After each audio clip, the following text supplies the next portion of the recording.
You are watching The Horizon, the voice of the Amber Woman, exclusively on ABC Amba TV. Stand with Ambazonia. Empower ABC Amba TV. This Saturday, we are calling on Ambazonians around the world to unite and uplift ABC Amba TV, Ambazonian Broadcasting Corporation. In this critical time of war, ensuring the station's survival is more important than ever. But what does ABC Amba TV truly represent for Ambazonia?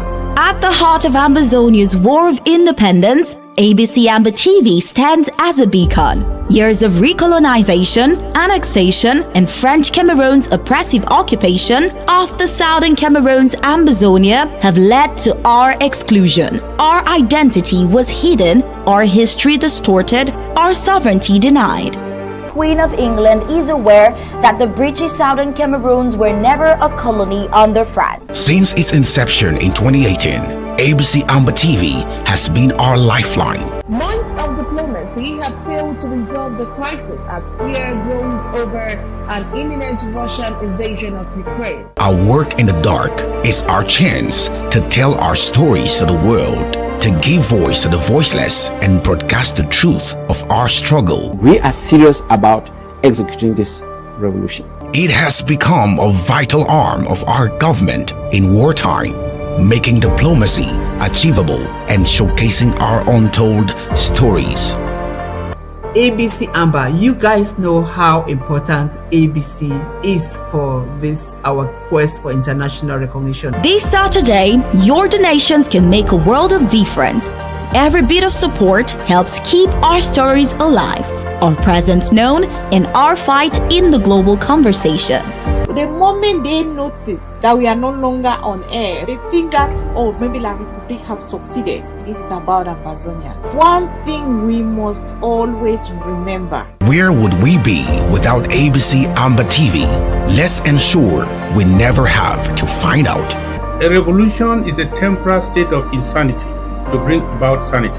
Mobilize, donate, stand with Ambazonia. Donate to ABC Amba TV. Together, let's write the next chapter of our history. It is better to light the candle than to curse the dark. Support ABC Amba TV campaign.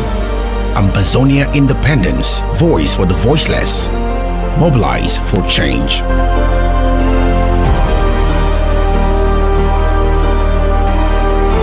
First, which means it's the start of Breast Cancer Awareness Month. And today we have to talk about this pandemic and how it's made screenings more critical now than ever.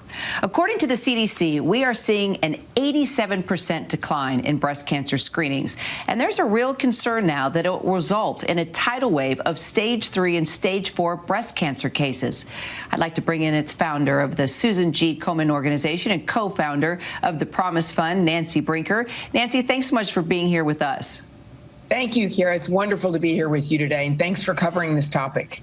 Of course, and we always do. It's important to us, and obviously we've had a lot of women impacted, even here at ABC, by breast cancer. So we love to talk about it and promote the importance of getting mammograms. And, you know, we've talked about these cancer cases, Nancy, and how they've gone undetected during this pandemic as people have skipped their appointments, not been able to get out of the house, and it's been making mammogram screenings, you know, even more urgent. Let's just remind folks how important these are to detect cancer and how we need to make up for the lost time.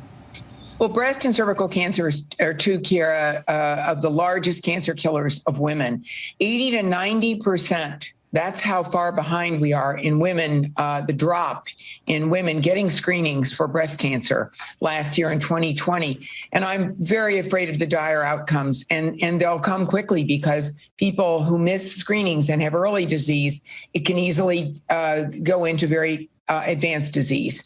Particularly, we notice this in populations with disparities, which is what the Promise Fund of Florida deals with. We have 85,000 women in the center of our state in Palm Beach County who have no medical home, no insurance, no Medicaid, no way to access or afford breast cancer care. So we created a screening center, subsidized screening center.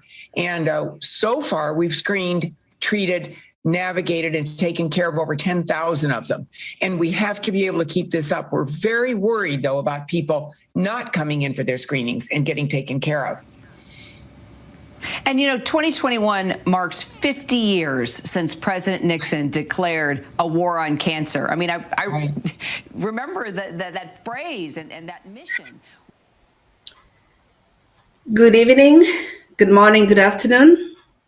Welcome to The Horizon, the voice of the Amber Woman. It's an exciting day today because we have two exciting topics to share with our viewers and listeners.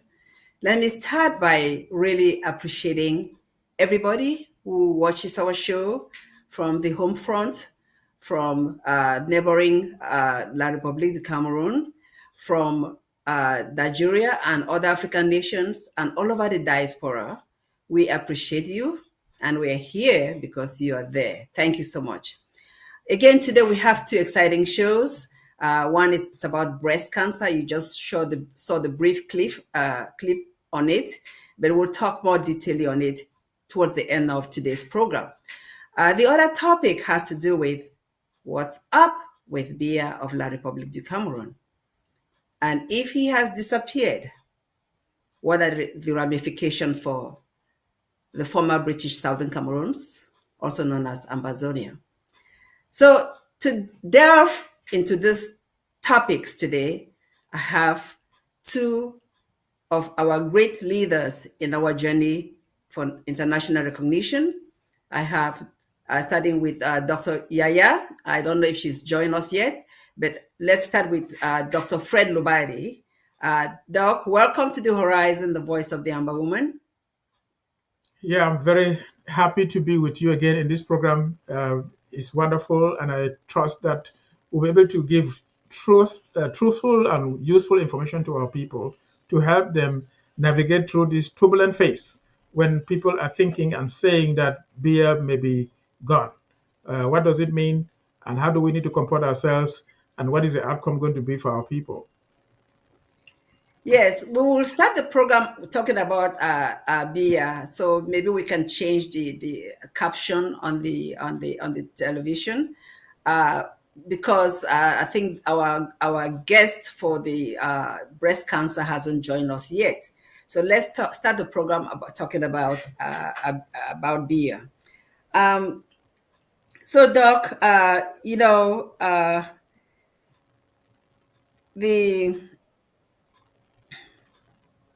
before we really delve into that, before we really delve into answering the questions surrounding the rumors about his disappearance or anything that has to do with him, we know about some promises that were made by Ahidjo and we know about some betrayals also by both Ahidjo and Biya. I'm going to start the program by reading some of those promises and give you a moment to comment on them, because they all together fit in our discussions today about Biya and the ramifications if he has indeed disappeared. So let me get to that information right now. I wish I'd printed it, but I didn't think about it. All right. So this has to do with some of the deceptions that have been cataloged, and some of our people have seen this, and some in the home front may not be aware of this. And we think we should share this information so they know exactly why we continue to hammer on the idea that we are really a free people. I will start with the first one by Ahidjo that was that he said in February 10th, 1961. He said,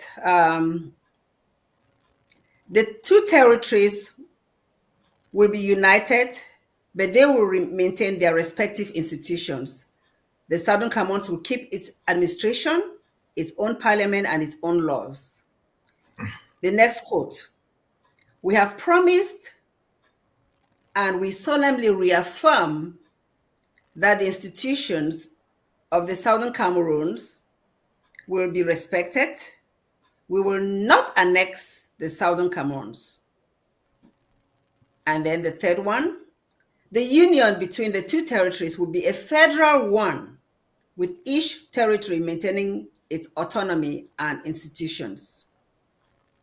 The next one: "We will respect the cultural and linguistic differences between the two territories. The Southern Cameroons will maintain its own education system, its own legal system, and its own administrative system." Let me end here now, Doug, because I want to do them in sections. What do you want to tell our people about these four quotes that I've read? And then we'll delve into the next relevant ones. I'm not going to read all of them. I'm just going to read what is relevant for the show today. Correct. So basically, as we were approaching independence, the UN, the colonial masters were compelled to grant independence to their territories, and we were a UN trust territory granted that was being controlled by Britain, the former British Southern Cameroon. And so Britain had to grant us independence. And, as we have said in previous programs, our forefathers wanted us to have total independence, but the British and the French agreed behind the scenes to rather defraud us of our true independence in order to extort our resources. So they dropped the option of independence, forcing us to join Nigeria or La République du Cameroun. When Nigeria proposed that we would become one of 5 regions in Nigeria, which would have been a very big benefit for us. But Ahidjo also brought promises of how he thinks La République will treat us. And these are the promises that we are mentioning here. And we need to know that right now, La République has only had 2 presidents, Ahidjo and Biya. And right now we're talking about Biya. But Ahidjo was the one who was in office making those promises. While he was doing that, Biya was a student, only a student in Paris, studying his law and getting some administrative degree, which was a diploma, not up to a first degree. But anyway, Ahidjo made those promises so that when you compare the promises of Ahidjo with the promise of Nigeria, it appeared that we had a higher advantage joining La République du Cameroun. So as you read further, you will realize that our people were lured by those promises. Unfortunately for us, with time, all those promises have been broken and something else happened, and we would like to explore that in this program. Thank you so much. Let me read further, and then we'll delve into today's topic. It says, "We are not seeking to annex the Southern Cameroons. We want a union based on equality, mutual respect, and mutual benefit." The next quote: "The union will be a voluntary one, and the Southern Cameroons will be free to withdraw from it if it so chooses. We will not use force or coercion to maintain the union." And then the next important one,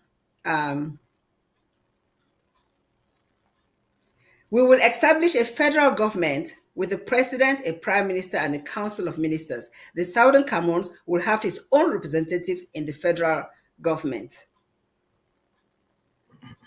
Next one, "The union will be based on the principles of equality, justice, and mutual respect.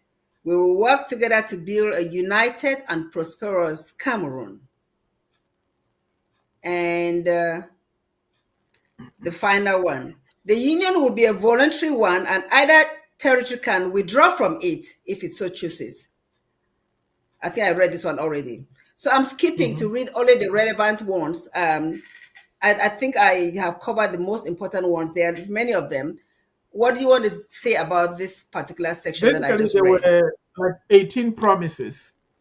And the major thing there was that we were going to be equal partners, equal states. We were coming in with the English tradition of doing things, the Anglo-Saxon tradition of doing things. La République was coming in with the Francophone tradition of doing things. And Ahidjo was promising that they would treat us as equal partners, and we will form a federation of 2 equal states. They will respect our institutions, our way of doing things, our education, our culture. And if at any time, any party, either the former British Southern Cameroon or La Republic were not happy with the union, we can separate and go our separate ways. That are the promise, so that you realize that our forefathers, when they put the two together, and they were deciding, should we join Nigeria and be a fifth region of Nigeria, or join La République du Cameroun and be treated the way Ahidjo promised, it appeared from the surface of things that we would have an advantage joining La République du Cameroun. And that's why our forefathers in good faith voted for that option. And like I said, as we go further, we'll realize how and why things went differently, to the point where La République violated the option of us opting to separate, like we did in 2017. We said we have had enough, we have been maltreated, and we want to form our own nation. And La République annexed us and committed genocide, killing our people till this day that we're talking. Okay, so I want to ask another question that is related to this. You may have already addressed it, but it has to do with the deception. How were Endele, Foncha, and Joa, and Muna manipulated by Ahidjo and later by Biya? Correct. So this is a very long segment that we would like to get our people get the facts and the details. What we need to understand is that Ahidjo was standing in as the president of La République du Cameroun, but he was not independent. He was totally controlled by the French. Same thing, Paul Biya has always been controlled by the French. They have never had independence. The French ambassador has authority over them. So what I'm going to bring out now is to see how the French, using Ahidjo, violated all those promises that Ahidjo had given and manipulated our forefathers even and our people through bribery and corruption to get us to where we are, and our children are living in a disadvantaged relationship with La République du Cameroun. Even the citizens of La République du Cameroun are not enjoying their full potential under this system because the French control everything, and their purpose is to subjugate the people and extort the resources of the land for the benefit of France. And the so-called presidents, the puppets, are just sitting there. They look in skin color like everybody else, but actually they are not acting on behalf and the interest of the people. And they actually have French citizenship and French passports, and they can go anytime. So what happened with us is that, as you know, we mentioned before, our forefathers were supposed to meet in Fumban and craft the federal constitution.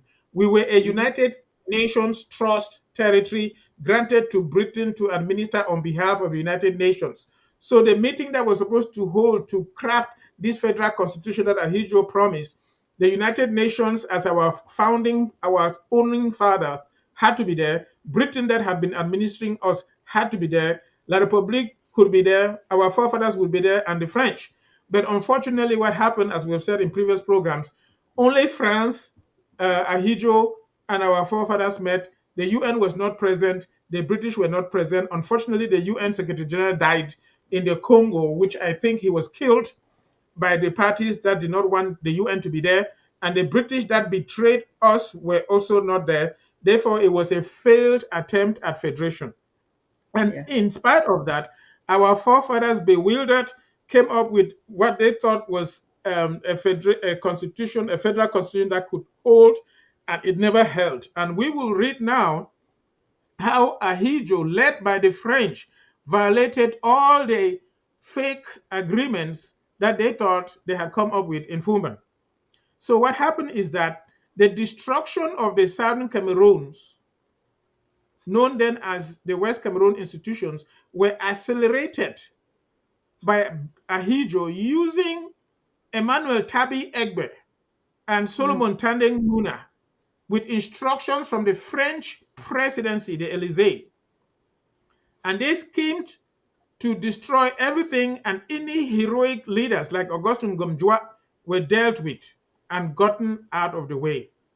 So it should be recalled that during this process, Ahidjo used EML Endele, and this is important because, you know, when we talk about this, it looks like Foncha may have been the one that was manipulated and the others. But EML Endele was used in 1966 to convince the people that Cameroon does not need multiple political parties. Remember, West Cameroon had so many parties, KNDP, so Ndele had his own, even Muna had his own, and others. And the other East Cameroon basically had also Ahijos, Union Cameroonese, and others. So they used Ndele to say that they don't need multiple political parties, the nation only needs one, and came up with the Ahijos party with Nation added to it. That means Ahijo had Union Cameroonese, so they added Union Cameroonese Nationale. That means they just basically changed it and dissolved all the other parties. It's important to see here that Ahijo used Ndele to do that. The question was how? Did he give Ndele money behind the scenes? We don't know about that. But as time went on, remember that Ahijo was the president, Foncha was the vice president. And then because Foncha could not occupy two positions as vice president of the federal government as well as prime minister of West Cameroon, Ngomjua won elections to be prime minister of West Cameroon. And he was acting in good faith, defending our rights based on what they understood to be the way that the constitution was supposed to be. But Ahijo, scheming with the French, did everything possible to get Foncha out. And so they bribed Muna. So going forward, he says that the idea brandied then was to have a new party that would unite all Cameroonians and Southern Cameroonians. Of course, that wasn't true. There was a hidden agenda. This is important to know. The hidden agenda are the French wanting to use those that sit in administrative positions or as leaders to loot the land for the benefit of France. They don't care how many people are killed. Remember, there was a genocide in Basaland, in Bamlikeland, where over 500,000 people were killed. And just like recently, the genocide in Anglophone Cameroon, in Amazonia, where over 60,000 people have been killed. The secret agenda is the French using those purportedly in power to control the land to extort resources. Of course, that was not true. Amadou Ahijo wanted to have a complete and firm grip of the two Cameroons. He simply added National to his Union Nationale Cameroonese, and he became Union Nationale Cameroonese, or UNC, or the English CNU. Ahijo's Union Cameroonese, known only in his own country, cunningly dissolved all the other parties, crossed over the Mongo, and dissolved our own parties and became the CNU, the only party in the whole nation. In this case, Ndele was used. All those who had dissolved their parties were then appointed section presidents, central committee, Politburo members, even influential personalities of West Cameroon extraction were appointed into the central committee of the CNU. The president of West Cameroon Trade Union Congress was forced into the CNU. This scheme was officialized on 1st September 1966 when the CNU became the only legal political party in both West and East Cameroon. In the same year, the plebiscite day of 11 February, when we voted to choose either joining Nigeria or La République, was then made the Youth Day that La République has always pretended to celebrate till today. So, having illegally, unconstitutionally appointed Solomon Tandeng Muna as Prime Minister, remember, in West Cameroon, we were practicing the British parliamentary tradition. That means the Prime Minister comes out of the majority party in Parliament. Now, that's how Joa became the Prime Minister after Foncha, who had the majority in Parliament, since he could only occupy one position. But Ahijo now unconstitutionally appointed Solomon Tandeng Muna Prime Minister and pushed Joa out. Having illegally and unconstitutionally appointed Solomon Tandeng Muna as Prime Minister of West Cameroon, the stage was gradually being set for the total annexation of Southern Cameroons. Ahijo's comrade in destruction of West Cameroon, Solomon Tandeng Muna, couldn't muster the courage to live in Biya because of the way he became Prime Minister. So he ran and was living in Yaoundé. First and foremost, he wasn't eligible to be Prime Minister because he wasn't a member of Parliament. Take note of the fact that we were operating Westminster-like parliamentary system of government at that time. Only an MP could be voted a Prime Minister. When Ahijo announced that he had appointed Solomon Tandeng Muna to replace Ngomjua, West Cameroon members of Parliament booed and jeered at him. Despite his shameless treachery, his conscience troubled him and he felt uncomfortable living in Biya. he moves to Yaoundé. It is worth mentioning that this was the first move by Ahidjo and Muna towards the total eradication of West Cameroon institutions. You may have some comments. Wow. That is really, really so much relevant information. I hope our people are listening. And then after that move, the government just finally found themselves in Yaoundé. Every important office was moved to Yaoundé, and that was it. We were gone. Correct. Right. Let's now move into the topic of today: the mysterious disappearance of Paul Biya once again. So, in the past 20 years, there has been at least 2 alleged disappearance of the president of La République du Cameroun. In fact, in 2004, Paul Biya reappeared on the tarmac of Yaoundé Simelen, arriving from Geneva, and he uttered the famous phrase, "The ghost salutes you." In 2019 or 2020, thereafter, sometime around then, there was another alleged disappearing act. This September, October, we are asking the question, is he playing the ghost or is he really a ghost? Dr. Lobati, what's up with Biya? What is feeding the recent rumors of a possible or probable disappearance? Because we don't know. So we'll make some comments, but I want people to understand some few things. Michelle Obama said, when they go low, we go high. La République has been killing our people, committing genocide. We do not desire the death of anybody. We do not take pleasure in hearing that somebody died. We want every human being on planet Earth. I'm sorry, Doc. Doc, you're going to continue speaking, but I'm going to say this, and please pardon me. I'm not going to pretend that I'm whatever. I will be pleased if Pia is dead. I will just say that openly because he has killed our people. I'll be happy if he's declared dead. Pardon me. God forgive me. Go ahead, I understand. please. I understand all that. But what I was trying to say, I will appeal with our people that when they go low, we should go high. In the sense that we don't have any pleasure to even hear that he's dead. We wish that he would have done very well and ruled greatly. But unfortunately, whatever has happened to him, information has come out that he is dead. Some say he is in a coma and cannot get up. And his ministers are frantically trying to prove that he is still alive. But whatever the case, what we know is that every human being on planet Earth, it doesn't matter how much witchcraft you have. It doesn't matter how much supernatural power you believe you can manipulate. Every human being on planet Earth must die. So his time to die is going to be there. When they try to hide it, they are wasting their time. What we know is this. France controls La République du Cameroun and many French-speaking African nations. And France controls the information when their puppets die.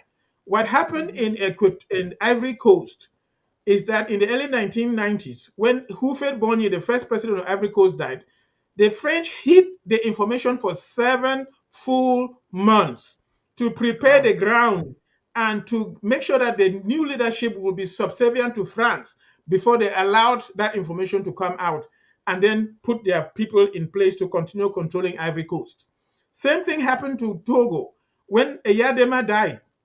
Before you get, Doc, I'm sorry to interrupt. Before you get in all this, why are these rumors coming up now? What provoked it at this particular time? I think that something has happened. I believe that something has happened, but we cannot prove truly what has happened. He may have died. He may have gotten sick. I know that he had prostate cancer. He may have gotten ill enough that he ended up in an ICU and is not able to talk. Whatever the case, what I was trying to bring is that the French control the information even if he is dead. Even if he is dead, the French control when that information will be released in order to manipulate the population and the figures to make sure that whoever takes over will continue allowing the French to extort things from the land. So the example was Ivory Coast, then Eyadema in Togo, who they controlled the information for 5 months, and in Gabon, they did so for 3 months. Unfortunately, we're living in an era of social media where the information cannot be hidden much. So this man has been out of scene for over a month. And according to the Cameroonian documents, he's supposed to be back in the country within, I think, less than 40 days. Otherwise, the position will be declared vacant. And he has not appeared. We're approaching those 40 days. We may have even had reached the 40 days. And so people are asking the question, why is he not being seen in public, showing the fact that he's a president? Where is he absent? He went to China, was supposed to go to the UN and speak in front of Philemon Yang, his former prime minister, who is now the Secretary General, the president of the UN's General Assembly. He was supposed to go to the Francophonie somewhere in Europe and attend a meeting in Germany, but has never been seen anymore. What happened to him? And so we saw some Francophones demonstrating in front of a hospital in France where French presidents are treated before they die. And they were saying that he was there, and they are hiding this information. So we don't know exactly whether he's dead or in a coma. Whatever the case, something has happened because he has not fulfilled the agenda that was planned for him to go around like he's still alive, executing his position as president, leaving China to the UN, then to France, and then to Germany. So something has happened. That's why you have the rumor. And we cannot authentically say whether he's dead or not. But what I am saying is that the French manipulate the information. It is possible that he's dead and the French are controlling the information to manipulate the ground to know the best time to release the information. His ministers cannot be coming, many of them, all acting as spokespersons of the government, frantically writing things for nothing. When there is smoke, it means there is fire. So something is going on. That's why those ministers are frantically writing things and telling lies. Well, thank you so much. You know what? I take back what I said about wishing him dead. This is what I would prefer. I would prefer for him to be alive, to see a free Ambazonia. I would prefer him to be alive, for him to be persecuted for all the crimes that he has committed against Ambazonians. That's what I would say. So please, please, be alive, Mr. Biya. Don't be dead so that you can end up in jail where you belong. Let's move on. Now, if he has indeed disappeared, which you said that we really don't know, what does the Constitution of La République du Cameroun say about the next in line to act as president? And when should elections take place for a new president to take over? So one of the things we also need to know is that La République as a nation has never ever respected any document called a constitution. We just mentioned earlier about the attempted constitution or federal constitution from Fumban that has been violated. And even what the Republic calls a constitution, they violate it in different terms. So even what is written there as what should take place after the disappearance of a president or incapacitation of a president, don't expect La République du Cameroun to respect it. That's one thing I want. Don't be shocked if they do not do that. According to their so-called constitution, if the president is absent for 40 days, they have put steps to make things difficult for just anybody to claim that he is gone. So they said only the Constitutional Council, remember, which they reluctantly put in place. According to the initial constitution that came out under Joseph Ouna, who is now dead, in 1996, after the tripartite, they were supposed to put institutions which included the Senate, which was put in place later, the Constitutional Council, which was put in place much later, and people had to declare their assets, which they have never done till today. According to that document, only the Constitutional Council is rehabilitated to report to the public that the presidency is vacant. That is what his ministers are hanging on. They are saying that nobody should claim that the presidency is vacant until the Constitutional Council has declared that the presidency is vacant. That is a trick that they are playing. Even though the time frame has passed, that means he ought to have been back in the nation. So, and that's the reason why Biya packed these places with his own people. Atangana is one of them, a very old person. And those are people that have been given a lot of money so that they will pretend and not do their job. So basically, it's supposed to be the Constitutional Council that will announce that the presidency is vacant. Then according to the document, the sitting president of the Senate will become the new acting president, and they must conduct elections within 20 to 40 days after that announcement is made. And during that time, political parties will compete for presidential elections. Remember that La Republic has been trying to prepare for presidential election next year, which basically means that if they had announced now that Biya were dead, they would have to hold elections before Christmas. And so La Republic, they have been preparing to pretend that Biya is alive and well, strong and dynamic, and they wanted him to go to China, the UN, France, and Germany so that he will stand again. Remember, they had people from Manus appealing with him. They go and bribe them to say he should stand. They gave bribes to the usual English-speaking groups that are willing to take some bribes to pretend that he should stand, even people in the Southwest. Then he will claim that he has won so that they will manipulate and then pass the government to his son, Frank Biya. So basically, if this was announced, then before Christmas, there must be elections. But they are now been taken off guard because the original plan to manipulate, show that Biya is strong and healthy, even though he is a 92-year-old disabled person who lives most of the time in his village and always with doctors trying to prop him up. They wanted to pretend that he is strong and alive, hoping that he will stay alive and then rig elections as usual, then just pass it on to his son. But now, with this incapacitation, they have been taken off guard and they have to reshuffle the cards. They don't know what to do. That's why the ministers are coming and threatening people that they should not mention anything about his health. And then they have filled Yaoundé and Douala with the military to go around intimidating the population. Actually, as we are speaking, Yaoundé and Douala are under a state of undeclared emergency. The army is everywhere threatening anybody who ventures to mention anything about the presidency and the vacancy. Wow, interesting. So just throw out some names there. So in terms of secession, you will probably have most likely Biya, Frank Biya. But are there any other names that we should be aware of? So again, remember that the French are the people controlling everything.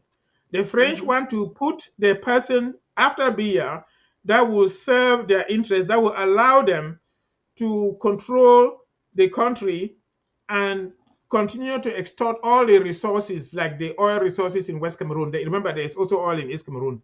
All the whatever resources of the land, the French want it. So they will put whoever they control. But before I mention what the names that they have in La République du Cameroun that the French want to use, in Gabon, for example, they had Omar Bongo. And after they manipulated his death for 3 months, they made sure that a family member was in charge of the Constitutional Council, the parliament, and all that, and to ensure that Ali Bongo became president. And so Ali Bongo became president, his son, as you know. And when things were getting hot and the Sahel nations were arising against the French, then the French faked a coup in Gabon and brought a military cousin, a guy who is a cousin to the Bongo family, to pretend that the military took over, as long as he is subservient to the French and the French were controlling. The French also faked a coup in Chad and brought somebody that they claim was under the house, was raised in the house of the guy there who they killed. They faked a military uprising and killed him, then brought his son and are controlling him. So anyway, what I'm trying to say is that the French will use anybody. They can use a name and their child. They can use anybody as long as they control. So with the situation with La République du Cameroun, the Beti Boulous and the Nangas, they have filled the army positions, the police, the gendarmerie, and all the ministries of foreign affairs with their people, controlling all the resources in order to make sure that the government stays in their hand. And they were hoping that when Biya is gone, they will just pass the thing to his son and they will continue, as they always think, in perpetuity. But things have taken them off guard. So right now, the French are considering their preference is Frank Biya, that they had promised Biya that they will bring him in power. But people know that he is a weakling, he doesn't have any political experience, and many people will rise up against him. So the other person that they are considering is the so-called Minister of Finance, who himself is a heavy, big criminal. When he was in CNPS, he embezzled all the money. When he was in overseeing the construction of the deep sea port in Kribi, he embezzled all the money. When he was Secretary General in the Prime Minister's office, when Philemon Yang was there, he was being called a true Prime Minister, controlled Philemon Yang to the point where Philemon Yang got sick and left the country for 3 weeks, and they had to ask him, hey, cool down, man, don't do it too extreme. He had to cool down. And this man has embezzled so much. When his son was getting married at the Hilton Hotel in Yaoundé, he spent over $8 million in one day just for his son's wedding. These people are thieves. So the French are thinking of using him. He's also from Biya's village. Then there is the one who is Mvondo Ayolo, who is his director of civil cabinet. I hear that he's a man that does not allow anything working in skirt go free. Any woman he will sleep with. So anyway, the information actually came from him. He had a girlfriend that he was sleeping with, and he told the girl that, listen, hey, things are bad. This man is gone, packed, ready to leave the country. And it's a girl who divulged the information Biya was dead. And they are coming behind the scenes now and trying to clear the air by saying that he's in excellent health. But he's the one through whose mouth the information went through his girlfriend and came to the public that Biya is dead. Whatever the case, he is another person that the French are trying to use. And the trick is that the person who is supposed to be the Senate president is supposed to be the acting president when it is finally announced, who is Nia Jefenji from Bangangte, but he is old, frail, and abroad right now. And they have what they call 4 vice presidents of the Senate. The second one is Abubakar, some Muslim leader up there by Garwa. Then this Tabetando from Manu, who always sings Biya's praises.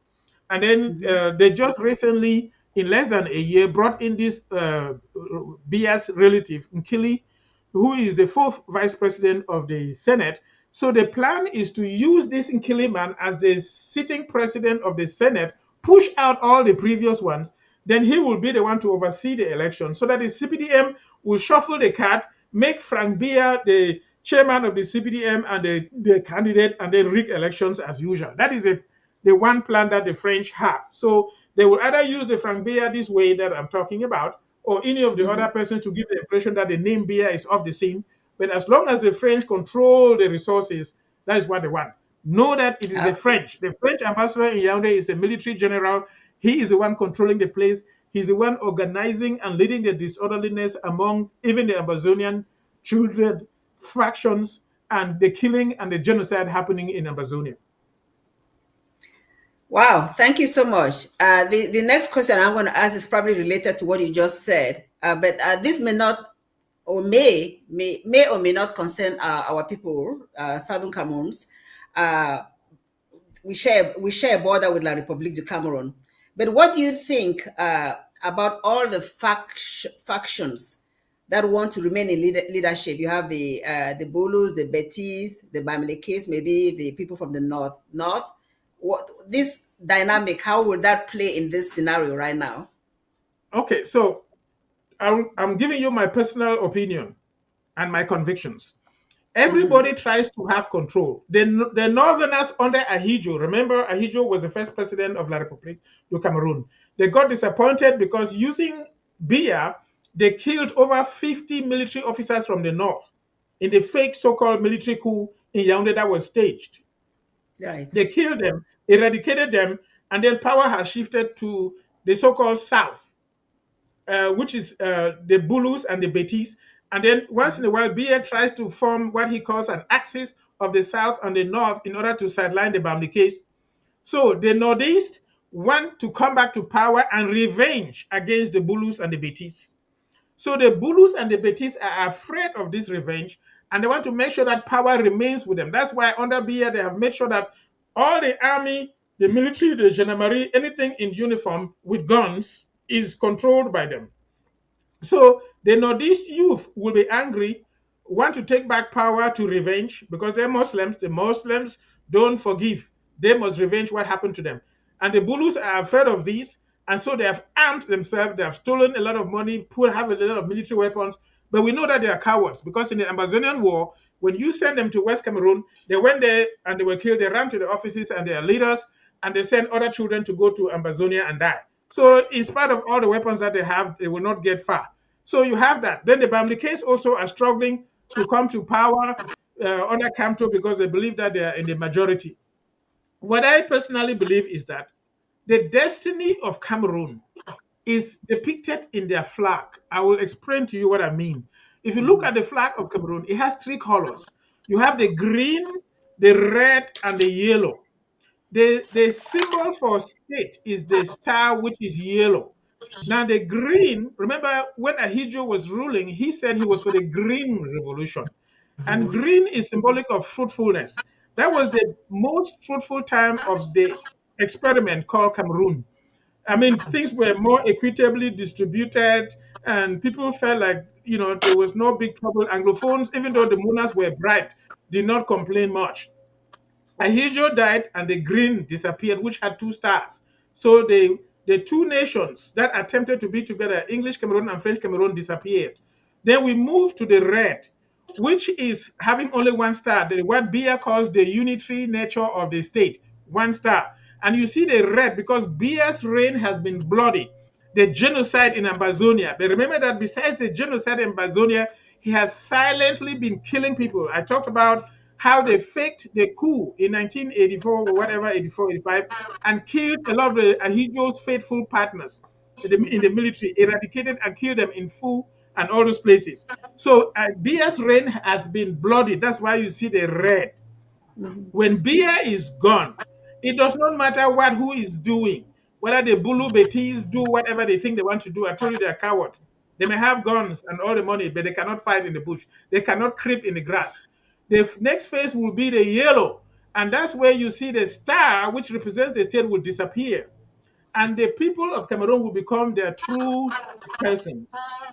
And so it doesn't matter what the French are doing. The French are doing their stuff, but you see how they are losing their grip in the Sahel. They will also lose their grip all across not only Africa, but the world. The French were here in North America. They sold their territories and disappeared. The Louisiana Purchase. We in Missouri are what used to be owned by the French, and they are gone. They were in Vietnam. All over the world, they have lost. Their last stand is in Francophone Africa, Black Sub-Saharan Africa, and that too, they will lose.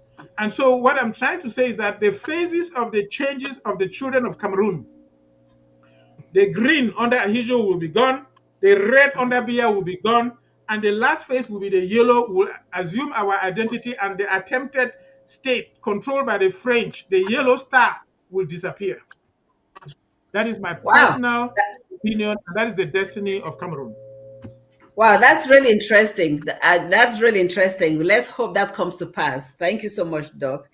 Welcome, Dr. Yaya. Welcome to the Horizon, the voice of the Amber Woman. I'll just give you a minute to say hello, and then we can continue with the conversation today. Thank you. Thank you very much, Mape, for having me once again on this platform. And it's always an honor. And I'm always humbled being in the presence of Dr. Lobati. You just feel like he should explain from start to finish. I'm not sure if I have anything to add, but greetings, comrades.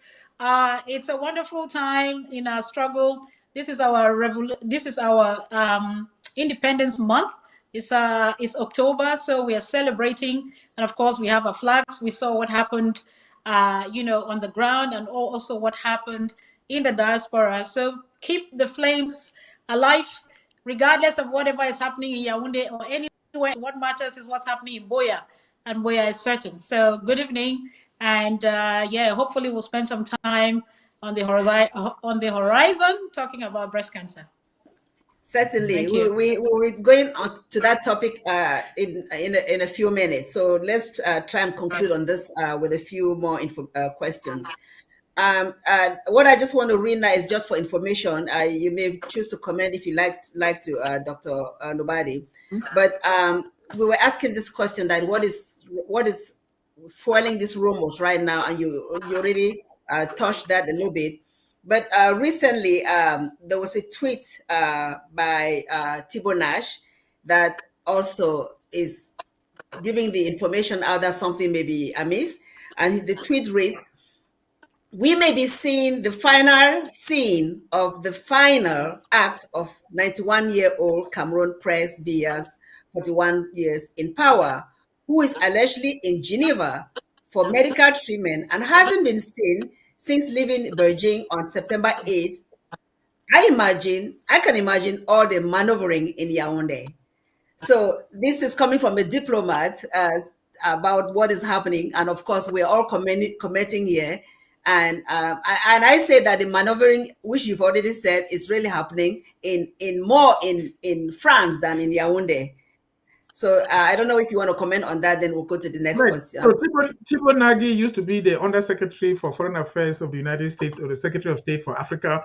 That is a direct U.S. person responsible for, in this case, Africa. So when the president wants to know about Africa, he talks to that person.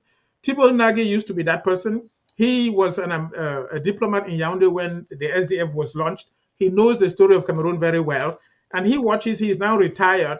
The world is watching. It's not just La République citizens making noise or being threatened by my classmate at Tanganji not to make noise, or the French. The US is watching.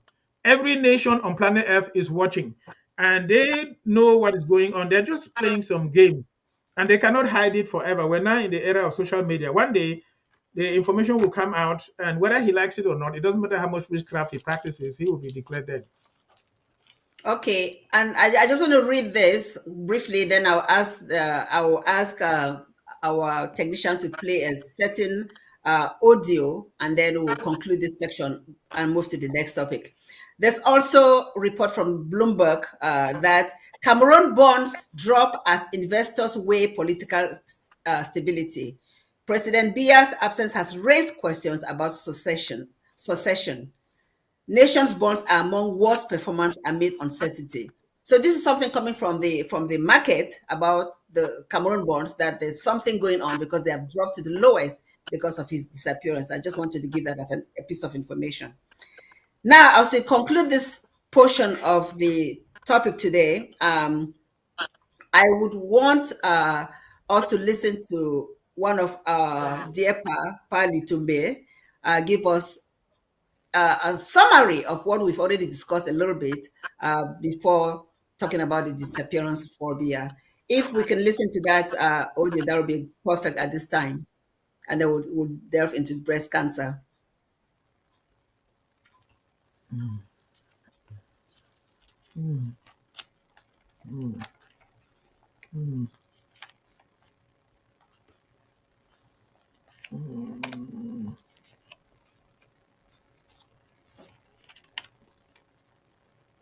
Well, before while the video is coming, maybe you can give us a little bit of advice. What advice would you give to our elites, our people from Southern Cameroon that are in La République du Cameroon? Any piece of advice for them at this time? Yeah, so, hypocrisy is not necessary. We know what is true and what is honest, sincere, and good. So anybody who is living on falsehood that they know truly is falsehood, they're just wasting their time. This is just a matter of time. This man is going to be declared dead. He's going to be buried. The country is going to change. When Ahidjo was there, nobody could say a word. I was at the time in Kasbambili when Ahidjo was there. And I remember you could not even cough and say anything. But Ahidjo mysteriously died in 1989, and I was surprised it was being announced in the news on a Saturday night, like a chicken was hit by a car on the roadside. I could not even imagine that was the case about Ahidjo. This man that seems to loom large will eventually fade away and disappear. So our people need to be honest and sincere with themselves. So I will advise them, watch out, be sincere, be careful. They have infiltrated Yaoundé with a lot of troops to intimidate people, for the French to do what they think they want to do. Be careful with your words. Don't let them kill you for nothing. And if you feel unsafe, go back home and rest quietly. The next phase of trouble will not be in Amazonia or the former British Southern Cameroon. It's going to be in La République du Cameroon. So watch out for yourselves and help each other out. Okay. That's what I would tell you. Thank you so much. I'm going to ask, there was an audio that our late Papa Litube was being interviewed, and that is such an important historical document in the form of an audio that I'd like us to listen to at this moment, and then you briefly talk about it, and then we'll switch now to breast cancer. If we can listen to that audio now.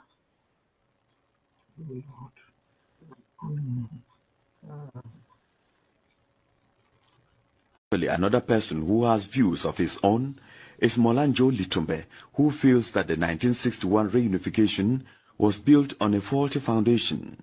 He was one of the speakers during the colloquium. When George Kellogg and I spoke to him, we first wanted to know whether the event in Biya meant anything to him.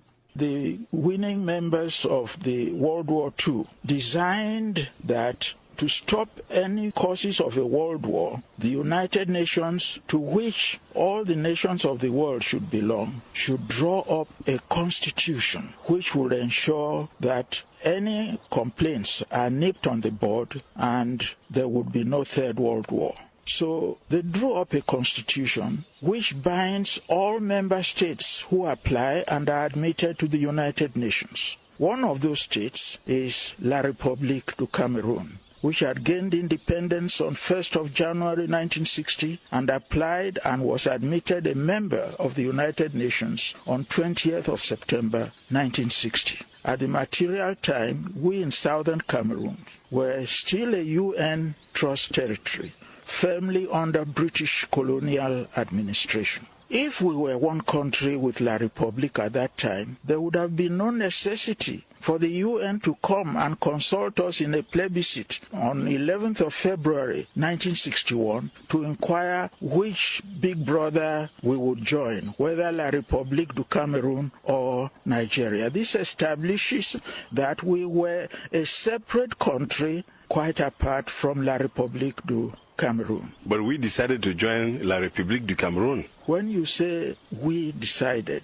the UN came and asked British Cameroonians, since you cannot raise sufficient resources to mount a sovereign independent government, which of these two suitors would you like to marry, Nigeria or La République du Cameroon? It turned out that the girl said, I would prefer this gentleman. That by itself is not an act of marriage. It is at that point that the man preferred starts initiating the process of matrimony. No, but you are talking here about a gentleman who already had a status, so the girl naturally comes in and fits into that status. But the United Nations is the overriding law. And that provides that in order for you to get married, you go before a civil status registrar with witnesses. And if you accept the type of marriage you want, he is the one authorized by law to declare you husband and wife.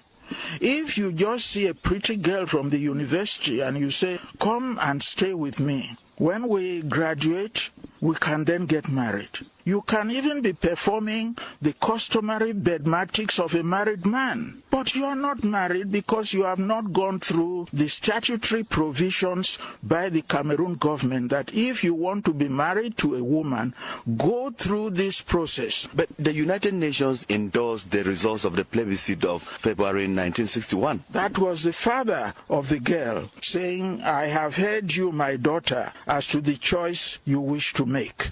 That is all. The United Nations provides for this in its constitution, Article 102.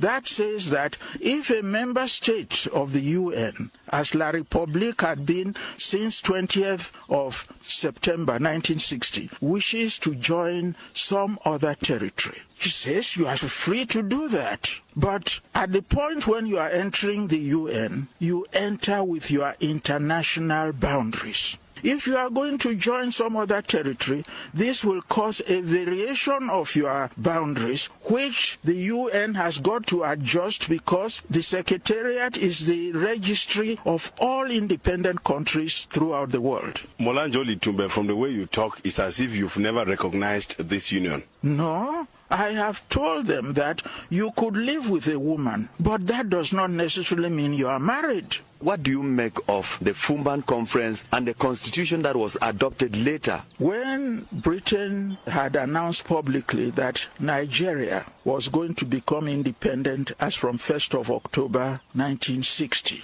the Colonial Office hurriedly prepared a constitution for southern Cameroons because on 1st of October, the governor of Nigeria, Sir James Robertson, was to surrender power to Dr. Nnamdi Azikiwe. The British government could no longer administer the UN Trust Territory, for which they signed an agreement with the Trusteeship Council on 13th of December 1946. They could not hand it over to the sovereign Nigerian government. So on On 12th of September 1960, the Colonial Office in London prepared a special constitution for Southern Cameroons called the Southern Cameroon Order in Council. 1960. It was put before the British Parliament in Whitehall in London on 16th of September 1960, and it became law on 1st of October 1960, the day Nigeria was granted independence. That constitution provided for Southern Cameroons the post of Commissioner for Cameroons. He more or less inherited the powers hitherto vested in the expatriate Governor General of Nigeria.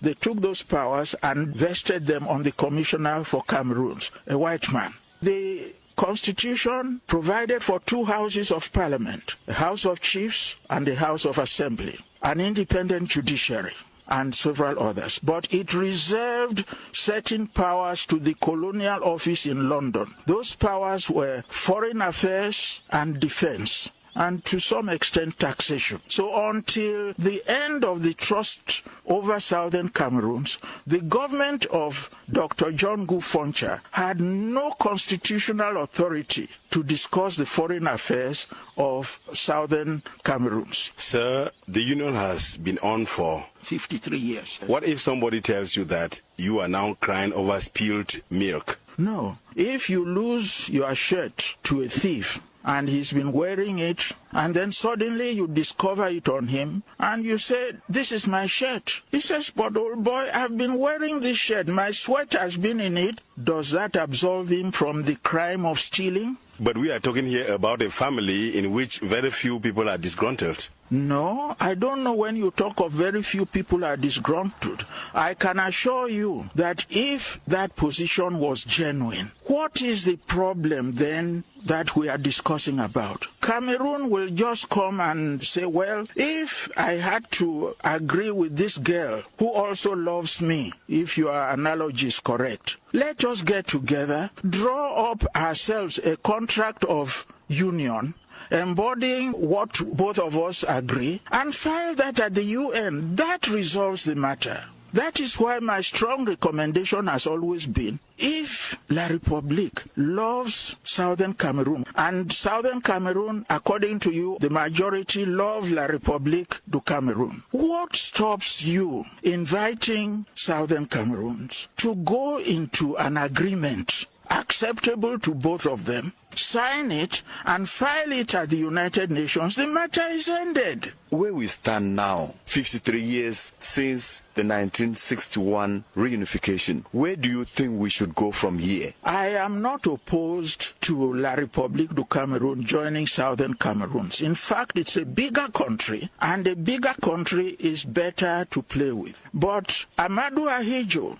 and Tafawa Balewa, before the plebiscite, they were summoned at the United Nations. They were asked, supposing these people vote Tafawa Balewa to join Nigeria, what are you going to offer them? Tafawa Balewa said, I have the Eastern region, the Northern region, the Western region, and the federal capital of Lagos, where all these regions converge in Parliament. We have been with Southern Cameroon for the past 40 years.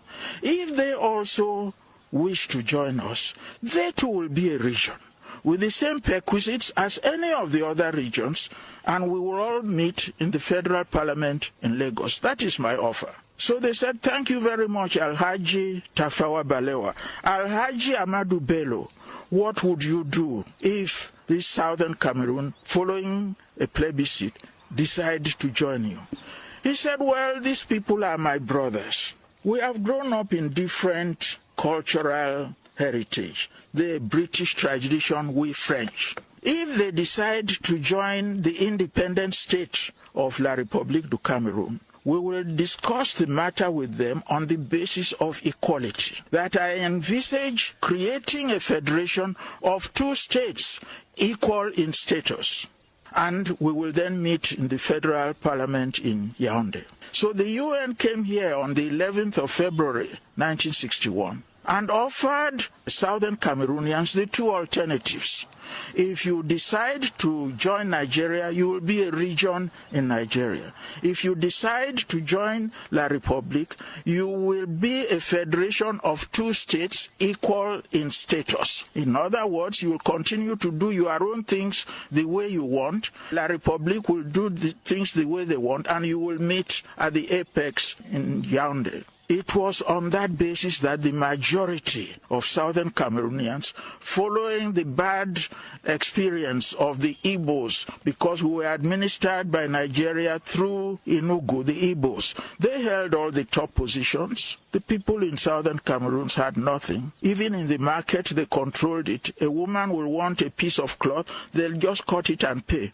Where are you going to complain? So that animosity prompted people to vote heavily to join La Republique, because they had been promised a federation of two states equal in status. Where is the state of Southern Cameroon now? It has been swallowed. How do you do that? When the terms of association had been publicly stated by the president of La République du Cameroun, it is all documentary. Whatever I'm telling you now, I could prove it chapter and verse. It is not of my imagination. Now that we are talking about national unity and integration, what specifically are the kinds of things that you would propose that should be done now to remedy the situation? The terms of joining were a power-sharing arrangement, not annexation as we have it. We are like a conquered people. It's like when Hitler overran France in the Second World War. He used Frenchmen to administer the country. So even as it is now, I don't know whether you are a Southern Cameroonian or you come from another part of the country, but he can recruit somebody here and make him prime minister. But he is answerable to him, and he holds office at his pleasure. That is not participating in government. So working for La République du Cameroun, as I saw the masquerade at the colloquium, apart from, I would say, one learned professor, he's now retired. Everyone else who spoke in favor of the status quo is on the payroll of the person who is doing it. We don't have any rights at all. Everything now is rammed down our throat from Yaoundé. That is not the basis on which we joined, and I am alive and telling you this. Even in this era of decentralization? What is decentralization when everything emanates from Yaoundé, and then they just tell you, do this, do this? I am about 6-7 years older than the president. I am still alive because I have unfinished work to do. All my contemporaries have ascended to heaven. And how soon will you complete that work? You should help me to complete the work in your own best interest, and I would urge you, please, to report what I say faithfully so that all Cameroonians can have it. Mark the pages of history. The nation of Ambazonia garnered recognition from Cameroon Municipal Barreri, setting the stage for an unprecedented partnership in a bold stride towards fostering deeper ties with the people and nation of Brazil. President Sacco steps into the limelight with the Brazilian press. At this critical time of war, history is poised to unfold once more. In the government's strategic plan, President Sacco will take the forefront of the diplomatic outreach program through media and press initiatives, sharing insights, visions, and the dawn of a new chapter in interviews that promise to captivate. This momentous affair will be streamed continuously on ABC Amba TV for our esteemed viewers. Be part of this movement. This is a crucial aspect of our media warfare. Join us in this crusade.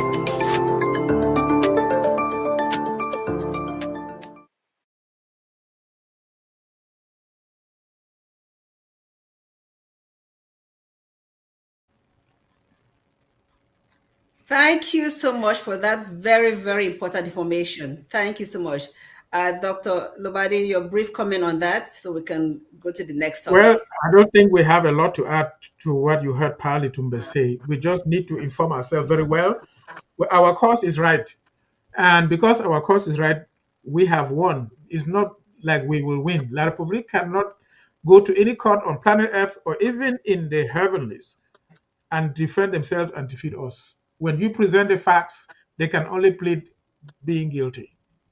And so let us not be frightened and afraid of them. Let us stand our ground, be each other's keeper, and don't let some foolish people carrying guns just kill us like that. We will come out victorious. That's what I would say. That's absolutely correct. Facts do not lie. Facts do not lie. Now, we'll be changing the topic to Breast Cancer Awareness Month. If we can have the new headlines about breast cancer awareness on the screen. Dr. Yaya, today we are both in pink, and I think Doc Lobati is in a light pink also. Why is October called Pink October? What is the significance? What is the importance of this month, and why we are dressed in pink? All right. Thank you, Mape. Pink, I guess, is just the color that was chosen, I guess to represent females, because mainly women or females are mainly affected by breast cancer, even though it does affect males as well, but to a lesser extent. So it's just a guess that the pink ribbon was chosen in that light because it's seen as a gender-based color, and a pro-female color, so to say. Anyway, October was picked as this month to raise awareness about breast cancer because it is quite rampant. In fact, worldwide, you have 1 out of every 8 women being affected by breast cancer. So that's quite a high incidence or prevalence, if you may say.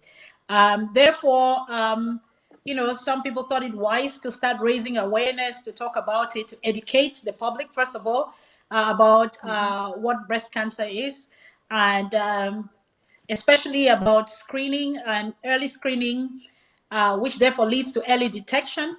And with early detection, we're hoping that, whenever breast cancer is diagnosed, it is at its very early stages where it has not spread, it is still localized, such that the treatment has a high success rate. So once cancer, there's early screening and early detection and treatment, there's hope actually, even though we have this high incidence, 1 out of every 8 women being affected. The relative survival rate, when picked up in this very early stage is almost 99%, which means if the cancer is detected at that very early stage where it is still localized, it hasn't spread to any other organs, there's a chance of a cure, to 99%. So there is hope. There is hope. So this is what we want to do, take advantage and also, teach ourselves to be aware of breast cancer, what we can do to detect it. I wish we could prevent it. They are just general tips. Maybe Doc has something to add, but being aware of it and especially engaging in early, breast tests and checks and screening methods will therefore lead to, detection at that early stage, which leads to a high survival rate. Yes. Yeah, thank you so much. Doc, I don't know if you want to add something to it before I ask my next question. Not much. I'm Dr. just Lobati? listening and enjoying. I'm enjoying the program. All Go right. ahead, please. Thank you so much. Yeah, so Dr. Yaya, you said one in every 8. You said one in every 8 women has it, and we can translate it to such a way that in our families we know at least one person that has had breast cancer. In every family, a woman has been touched by breast cancer, the question even goes to the point where you have young people. At one time, you used to think that it's an illness for older people, that when you're like 50, 60, 70, that's when you can have breast cancer. But it's so prevalent in young women these days that it calls for us to take it seriously. So my next question to you, Dr. Ya, is what are the signs and symptoms of of breast cancer? Right. Signs and symptoms of breast cancer. Sometimes, I mean, the most common presentation is actually the woman finding out that there's a lump on her breast, or maybe the partner. But sometimes you just don't feel, you cannot feel or see something. Anyway, so but the common presentation, a breast lump that is maybe hard, that is painful, or sometimes it could be painless. So you may have ulceration on the skin, of your breast, which is why it's important to do the self breast examination so that you will be able to notice when there's a change. You may have what you call orange skin, is like what the orange peel looks like. It's a bit rough, different from the rest of the breast, or even different from the other side. And you may have actually ulceration, or just like some skin. How do I describe ulceration? A crusty wound, either on the nipple or on the breast, which could be oozing, maybe bloody discharge, bloody pussy discharge, or you just have the nipple inverted, which is not as usual. So it is important. Those are just like the general signs or symptoms, we may say, that easily present or show up when you have breast cancer. Again, I think that's pretty much it. Yeah. So that's why it's very important to do your self breast. I'm sure I'm jumping over to the next question. Maybe I'll wait for you. Doc, you may have something to add. Okay. Please do. Don't hesitate. Correct. So I may say this. They did a study. They got like the Chinese people that will almost like a robot follow instructions carefully, and they did self-breast exam very carefully. But basically, what they found out was that one of the best methods to identify breast cancer very early is to do the X-rays, the mammograms. So you may do a diligent exam, but you may not be able to pick it up. So that's why we will advise our people, if you have health insurance, if you have the means to afford, and you have an honest, sincere medical center, because we're talking to our people on the ground. We have some centers that just want to make money out of people. But if you have a genuine, honest, sincere medical center that can do a breast X-ray, that is one of the biggest ways by which they can pick breast cancer. That by yourself you may not be able to pick. Also because sometimes women, depending on the time of your cycle, you can have lumpiness of the breast that disappear. That's why we say that you watch the lumpiness over a couple of cycles to see whether it stays the same before you take it serious. Otherwise, people will get excited and say they found something when they didn't. We also encourage partners. You know how we trim each other's toes, we help each other do their nails and touch their bodies here and there. People who are married, we advise that their husband should be so aware of their wives that they can tell that something is different from what they have been used to. That's just what I would say. It's very sensitive, but that's a fact. Thank you so much, doctors, for that information. Did you want to add something, Dr. Yaya? Yes. Yes. I think I missed on the skin. You can also find, redness or dimpering or puckering, which is called. Again, it's just describing some unusual, like the orange skin that you would know that doesn't really look, that doesn't feel normal, doesn't look normal. And yes, like Doc was saying, again, you may not find any of these signs. You may not find any of these symptoms. That is why we have test. This is just the basics. The self-breast examination is not all. It's just the basic test that we are encouraging every woman to, first of all, start doing, because not every woman has a husband or a partner to help her.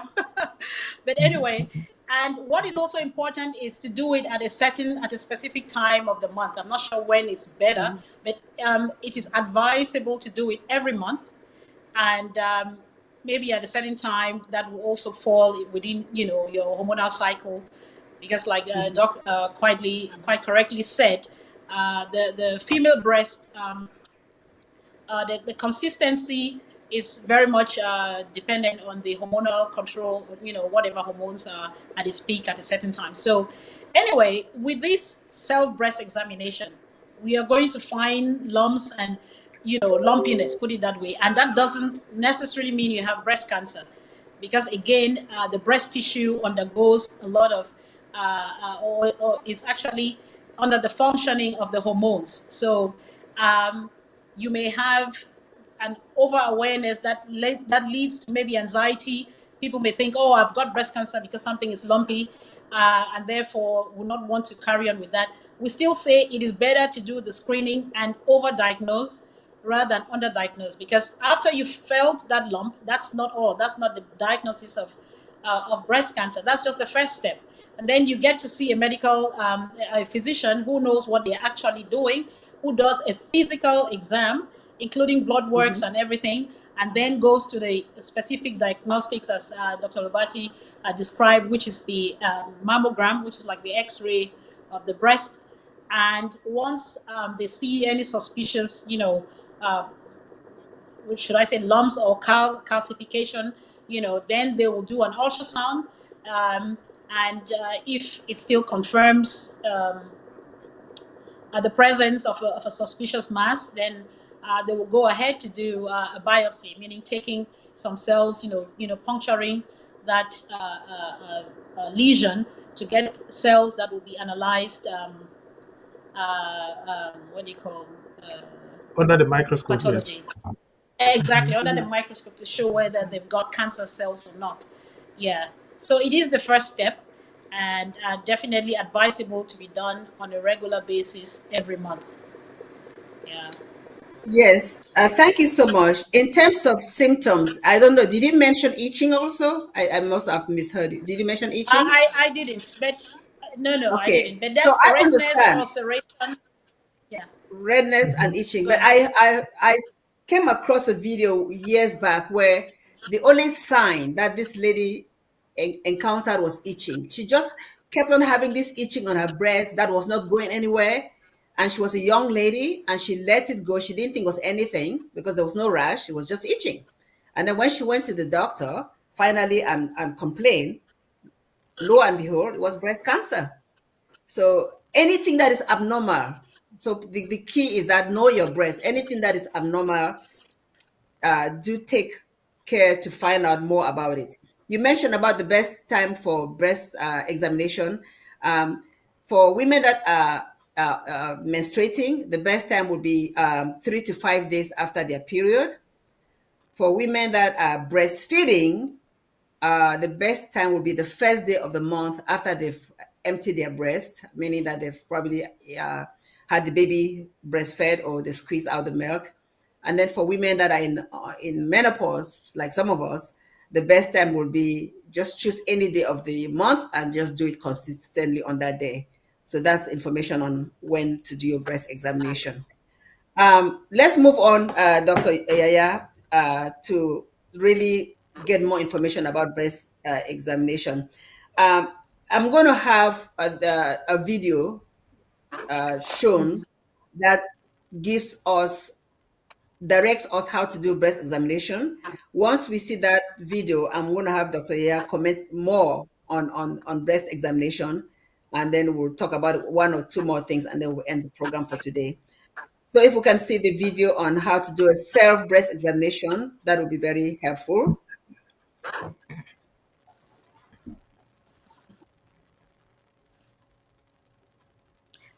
And Mape, maybe I just explain something up, and I'll stop once the video's on. You mentioned something about the patient who had just itch. There are even some people who have just no symptoms at all. So there is only through the regular screening, let's say above 50s, we recommend, a mammogram is recommended, and some people that's how they get diagnosed. So you may or may not even have any symptom at all. So it is very important to make sure that you chase up with your doctor. Hopefully, if you have a good doctor, he or she should propose those screening tests according to the age groups where it is expected or it is considered that this disease is common. So you mentioned that this person was a young person.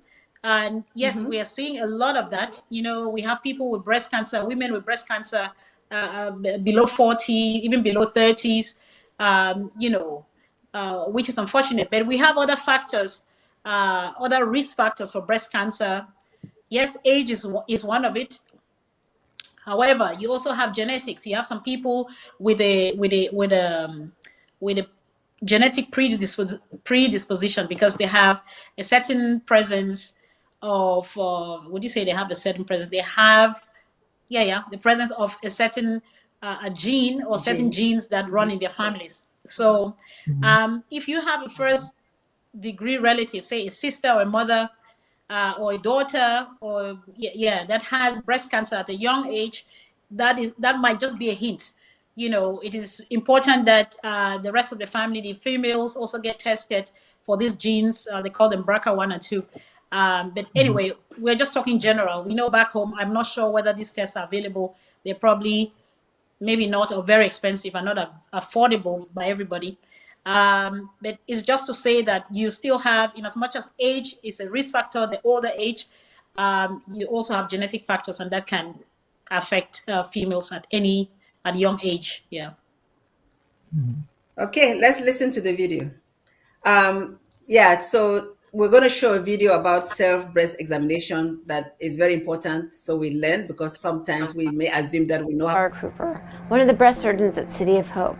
Today I'm going to talk to you about self-breast examination.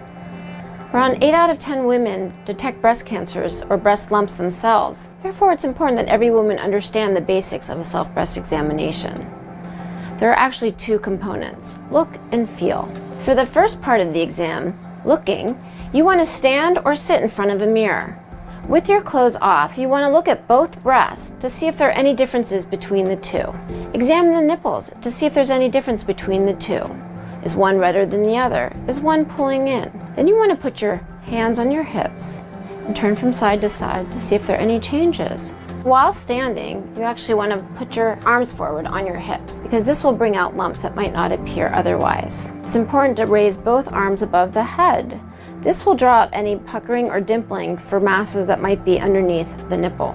If you're standing like this and you have a mass that's kind of in the lower part, you might not see it at all. But when you raise your arms, what happens is that mass kind of stays and then the skin kind of pulls in as you're pulling up. That was the first part of the examination. For the second part, you want to be lying down. You want to put your head on a pillow to prop yourself up and place one arm behind your head. Then with your other hand, you want to use your first 3 fingers.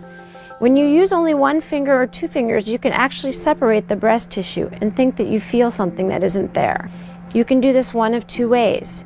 You can either go in a circular motion all the way around the breast, making sure that you overlap every area, or you can go up, down, all the way across.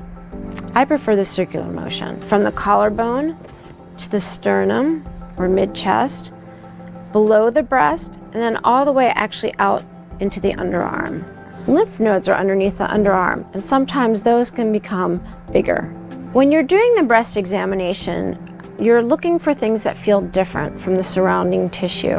What you're looking for is something that stands out, something that feels like a pea or a marble or a walnut. You want to make sure that you do this examination at the same time each month. Remember, the most important thing about a breast self-examination is to know your breast.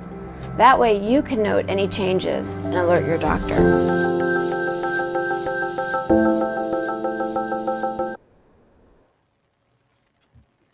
Thank you so much, Dr. Yaya.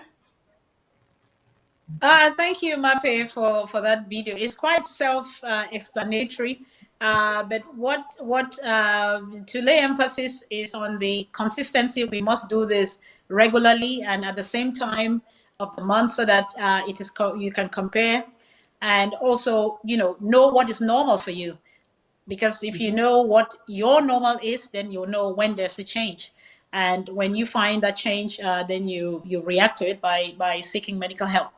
I think one of the things that she also emphasized on is the fact, of course, the looking, which is you standing in front of the mirror. So that's the exercise we should do. Some people say, yeah, okay, I can do it while in the shower.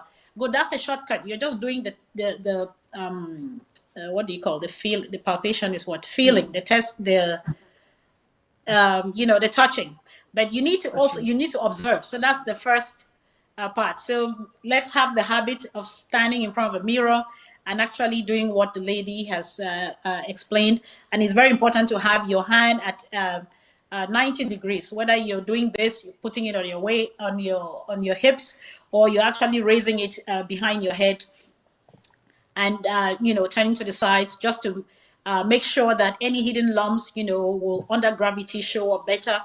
And what's also important is this, because breast cancer is not just the breast that you're seeing at the front. You have ducts that kind of drain the breast milk, and so the entire, you need to do your test not just on the breast itself, but you go as far as the collarbone, which is up here. So you have to start really wide. If you're doing the circular motion, you need to go really wide, under the collarbone, not just on the breast tissue. And also we'll call it armpit, because you have lymph nodes or lymph drainage, and they can be they can be the first point of spread, and they'll get enlarged or they get calcified, and you can actually feel any lump or something like that. So it's quite important to make sure you have the wide contours right under your collarbone, right to the middle chest, right down, and then you go way out and under your armpit. I think those are the main things really. So know what is your normal, so that once there's any change, you can say, aha, that feels different, looks different, and therefore I have to act differently quickly and seek medical attention. Wow, thank you so much, Doc. So this month, October, is Breast Cancer Awareness Month, and on the horizon, we want to bring this topic every Friday when we meet. Today, we've covered the prevalence of breast cancer, and we've talked mainly on how to do self-breast examination. That's what we've really emphasized today. The next shows will probably talk about some risk factors in for the risk factors. We may also talk about ways to prevent breast cancer, because there's really no specific way, but there are certain health behaviors which we do for good healthy living that helps for even preventing heart disease that may apply for breast cancer. We'll discuss that next time. And then Dr. Yaya will also talk about examination. About diagnosis, how breast cancer is diagnosed. So that will keep for another show. I think we're going to come to the end of this program today. I don't know if you want to say any closing remarks about this topic, Dr. Yaya, and then I'll have Dr. Fred talk about closing remarks about the Biya subject, and then we'll end this program. Okay. All right. I'm so sorry. Of course, we have the whole month to talk about this, but I just wanted to tease Doc Lobati being a male. And of course, we know that males also get breast cancer, of course, not as much as females. But this examination doesn't really focus on the males. Doc, what do you think? How then because this is a group, a minority group that could be, undertreated, underscreened, and therefore puts them at higher risk. So should we be also encouraging males to do self-breast examination? I know it's a bit, but what are your thoughts? Generally, they have not really advised all males to be doing the regular breast exam. But of course, if you notice any asymmetry, what we mean is a difference between the two sides, maybe a firm mass or a difference in size, it's nice to take it seriously and talk with your doctor. Again, the best method would be an X-ray, like a mammogram, which is not very easy to do on a man, but you can get it done. So generally, about 1 or 2% of breast cancers are men. And if you notice a difference between your tissues as a male, think about breast cancer and have it checked as well.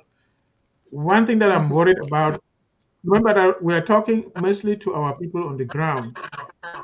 These are our mothers who sell vegetables and things at the roadside to eat, to survive. They don't have health insurance.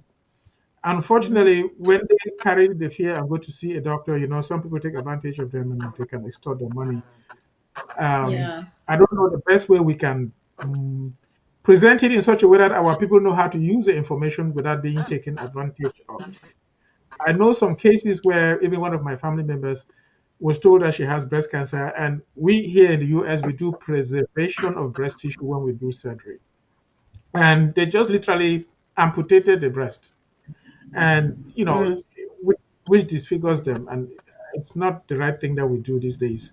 And that was because they were all on the ground over there. So anyway, but we just draw the attention of the women, encourage the men also to, if they see anything that is different, especially the alcoholics in Cameroon, they can develop liver disease and gynecomastia, which is big breasts that begin to look like a young girl developing breast tissue. If they notice firmness, they should think also of breast cancer and get it checked. Sure. Wow. Thank you. So, sorry, Mape. No, go ahead. So I was just adding, telling Dr. Lobati to say that we just have to be conscious of our health. The more aware we are, the more we know that some things exist, the more we look out for them, and the earlier we pick them up, the faster we can act, and hopefully if there's treatment, we can have complete cure, or at least a better outcome as far as treatment is concerned. So we'll continue with this topic next week. Sorry if it was short. I don't think it was short, but anyway, we have 3 more weeks to delve into this. If people have questions on these specific topics, it may be, you can send them through to Mape or anyone. And I find it always encouraging to have a survivor, someone who has been through it and can tell us their story live. That way people can connect much more easily and relate. So if there's anyone, please be courageous. You may be saving a life, someone who is just in the point of depression or just giving up. But seeing you that you've made it through by God's grace and by science, it's good to come up and encourage others. So anyway, on that note, I just wanted to say it's also interesting. Before you close, Dr. Yaya, I have one question for you. Sure. Any piece of advice for women that have very lumpy breasts, dense breasts? Because there's some women who have dense, lumpy breasts and they feel that they don't even need to do breast examination. And what are your thoughts? I still think that know your breast. So if your breast is light or heavy, you have to know it. You have to know what is normal for you, so that you can detect when there's something different. So whichever way God has made you, that's what you know, and make sure you still go through the process of, doing the self-breast examination as much as you can. But then you can also ask your physician to do that for you. Out here, we actually encourage women not just to have a family doctor, to have a gynecologist. So actually, you can ask if you're not confident about your own skills. Your doctor is supposed to be able to do that, and then they can go a further step now to do other further tests like the mammogram or the ultrasound. And if you have other risk factors like already a family history or the presence of those genes, you'll be having the screening happening a lot more earlier.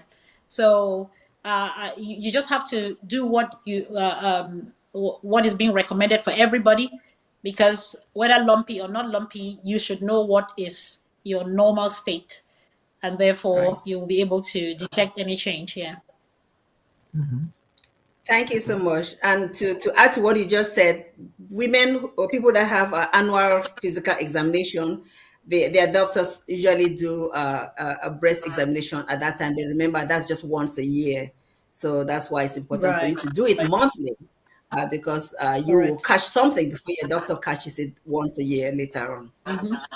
All right, we are coming to the end of today's program. We will continue this conversation about breast cancer on subsequent programs on the horizon. Dr. Lobati, what is your closing remarks about the alleged disappearance of Biya, and also your advice to our people that are living in our land, Southern Cameroon? So anyway, the essence of leadership is not to be in charge, but that we take good care of those in our charge. So a good leader takes great care of their people, and the people will be happy. when they go to give a good report. If people rather rejoice that you have died, it means that you did a bad job. You will see when Biya will be gone, people would rather be rejoicing that he's gone because he was not a good leader. He's a monumental failure of leadership, not only towards the children of Amazonia, but even his own people. Very self-centered, wasting resources in so many different ways. But again, we should remember that it's the French that were using them to do this, so that when Biya, other dictators and ministers embezzled and carried money and put them in Swiss banks, in French banks, even German banks, European banks, and even American banks, they think they are wealthy. But what the whites want is this money should be in their economy, financing their economy, and impoverishing our own economy. But you have the illusion that you own a lot, which doesn't matter to them. The money is abroad, and you cannot eat all what you have. So if you have embezzled 5 billion, you can never eat all of that by the time you die. So this man has wasted a lot of money. He would take planes. Each day may cost about 100 million francs just to keep those planes in those airports, and so many different things. So anyway, we don't have any pleasure in his death. I would not advise any person to to be talking a lot about it. Don't let some individuals that carry guns shoot you for nothing. The things will play out in our favor at the end, like I was saying. Just let sleeping dogs lie. Dogs that have rabies, don't pull their tail because they will bite you and you die of rabies. Thank you so much, Dr. Yeah, go ahead, Dr. Yaya. Yeah, thank you so much, Dr. Lobati. I just wanted to say something, even though it wasn't my area, on this so-called disappearance or whatever of the man next door. I think we also want to tell our people that our freedom or the restoration of our statehood really does not depend on whether Biya or whoever is alive or dead. It might be a trigger. It might, just create another opportunity, but it doesn't depend on that. So nothing has changed as far as our game plan is concerned. We are forging on with our self-defense to secure our territory from, the occupation of La République du Cameroon. So this is just a message of ASA's defense, but I've heard the president say this. We keep on with firepower to defend ourselves until the enemy leaves our territory. So Biya is not the answer to our issues. He might just be a trigger. So I just thought, we drop that in. Thanks. Mm-hmm. Great point. Great point. Thank you so much. Okay. Thank you both, doctors, for being on the horizon, the voice of the Amber Woman. I really appreciate you both, and I'm sure we'll be seeing you again on this program. Sure. I want to close the program by thanking everyone for being here. I want to thank all of you watching from the home front from neighboring La République du Cameroon. But I want to give this piece of advice to our people that are in our territory in Southern Cameroon's Amazonia, that although whatever happens to the president of our neighboring country does not really affect our quest for international recognition, we have to be vigilant. We have to take steps to be safe. We have to be prepared. I would really suggest that, and this is me thinking ahead, that people should start keeping stocks of food and water and personal needs that they will need in their homes, so that if for whatever reason you may not be able to go out of your homes for a while, you are stocked and you're comfortable. I don't have any idea of what may happen, but it's the same way we live in the state of California where I live, where we don't know when an earthquake will happen, but we are advised to keep our homes fully stocked in the event of that earthquake happening. So in the same line, I really would recommend that those of us that are from the former British Southern Cameroon that live in our territory known as the Southwest, I hate to use the word, but the Southwest and Northwest, we don't use those appellations anymore. But in our 13 counties that you know, in our 3 zones that you know, please get yourself well stocked in your homes, if you can, with food that is non-perishable food, and with water, safe drinks, so that you can keep yourself comfortable in the event of some abnormality that you are not able to leave your homes.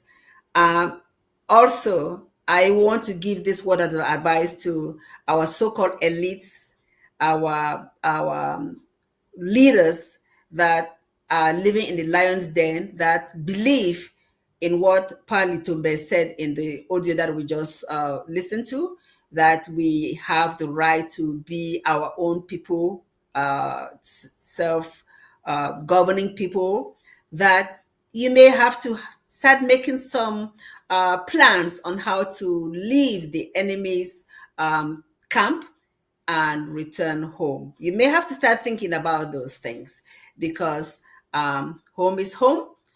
When you get home, you'll find the right ways of serving your people. With that said, I want to thank you all for being on the horizon, the voice of the Amba woman, and happy Independence Month and happy Breast Cancer Month. Till we see you again, bye for now. Thank you so much.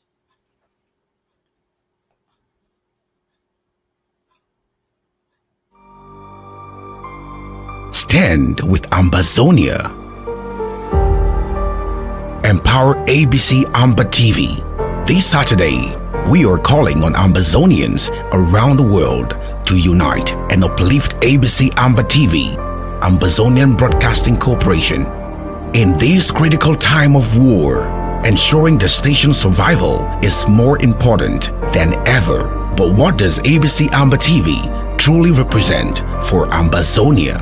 At the heart of Ambazonia's war of independence, ABC Amba TV stands as a beacon. Years of recolonization, annexation, and French Cameroon's oppressive occupation of the southern Cameroon's Ambazonia have led to our exclusion. Our identity was hidden, our history distorted, our sovereignty denied. Queen of England is aware that the British Southern Cameroons were never a colony under France. Since its inception in 2018, ABC Amba TV has been our lifeline. Months of diplomacy have failed to resolve the crisis as fear grows over an imminent Russian invasion of Ukraine. Our work in the dark is our chance to tell our stories to the world, to give voice to the voiceless, and broadcast the truth of our struggle. We are serious about executing this revolution. It has become a vital arm of our government in wartime, making diplomacy achievable and showcasing our untold stories. ABC Amba, you guys know how important ABC is for this, our quest for international recognition. This Saturday, your donations can make a world of difference. Every bit of support helps keep our stories alive, our presence known, and our fight in the global conversation. The moment they notice that we are no longer on air, they think that, oh, maybe La Republic have succeeded. This is about Ambazonia. One thing we must always remember. Where would we be without ABC Amba TV? Let's ensure we never have to find out. A revolution is a temporary state of insanity to bring about sanity. Mobilize, donate, stand with Ambazonia. Donate to ABC Amba TV. Together, let's write the next chapter of our history. It is better to light the candle than to curse the dark. Support ABC Amba TV campaign. Ambazonia Independence, voice for the voiceless. Mobilize for change.